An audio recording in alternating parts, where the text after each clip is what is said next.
পরোটার ডো বানানো থেকে শুরু করে বেলা পর্যন্ত খুবই ঝামেলাবহুল। আসসালামু আলাইকুম ফ্রেন্ডস, আজ আমি নিয়ে আসলাম আপনাদের জন্য পরোটা বেলার ঝামেলা ছাড়াই চটজলদি বানিয়ে ফেলতে পারবেন খুব কম সময়ে মজাদার পরোটা। এই পরোটাগুলো আপনি যে কোনো ধরনের তরকারি দিয়ে খেয়ে নিতে পারবেন। সকালের নাস্তার জন্য পারফেক্ট রেসিপি। চলুন শুরু করি। পরোটার জন্য আমি একটি ডিম ভেঙে নিলাম। আমার থেকে আরও লাগবে হাফ চামচের মতো লবণ, দিয়ে দিচ্ছি 2 চামচের মতো চিনি। পরোটাতে চিনি দিলে এর মিষ্টতা খুব ভালো হয়, খেতেও খুব মজা লাগে। এবার আমি ডিমটা ভালোভাবে ফাটিয়ে নিব।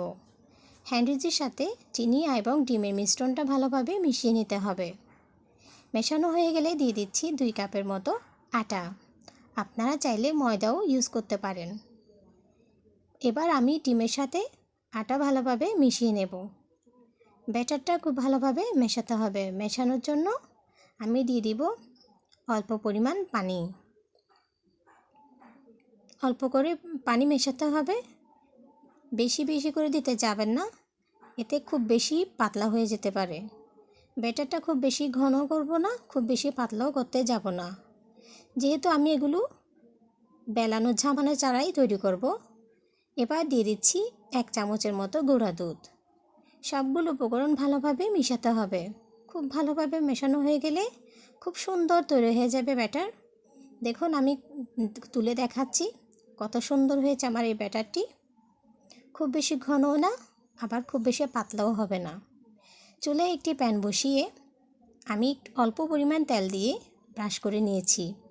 1 চামচের মতো দিয়ে দিলাম ব্যাটার। হালকা করে চামচের সাহায্যে বসিয়ে দিতে হবে। বেশি নাড়াচাড়া করতে যাবেন না, পরোটাগুলো ছিঁড়ে যেতে পারে। খুব অল্প সময়ে তৈরি হয়ে যাবে এই পরোটা। উপর পিঠ করে ভালোভাবে ভেজে নিব। আমি খুব কম পরিমাণ তেল ইউজ করছি। সকালের নাস্তার জন্য এই পারফেক্ট রেসিপিটা আপনারা খুব সহজেই বানিয়ে নিতে পারবেন। কম তেলে ভাজা এই পরোটাগুলো খেতে কিন্তু খুবই মজা। তরকারি কিংবা ভাজির সাথে খেতে পারেন এই সুস্বাদু রেসিপি। পরিবেশনের জন্য তৈরি করে নিলাম এই মজাদার পরোটা। সকালের নাস্তা কিংবা বিকালের নাস্তায় আপনারা এটি বানিয়ে ফেলতে পারেন অল্প সময়ের মধ্যেই। খুবই সুস্বাদু এবং মজাদার এই রেসিপিটা বাসায় একবার চটজলদি ট্রাই করে ফেলুন। আমার এই রেসিপিটা যদি আপনাদের ভালো লেগে থাকে তাহলে অবশ্যই একটি লাইক, কমেন্ট এবং সাবস্ক্রাইব করতে ভুলবেন না। পাশে থাকবেন সবাই। সবাই ভালো থাকবেন। আল্লাহ হাফিজ। আসসালামু আলাইকুম।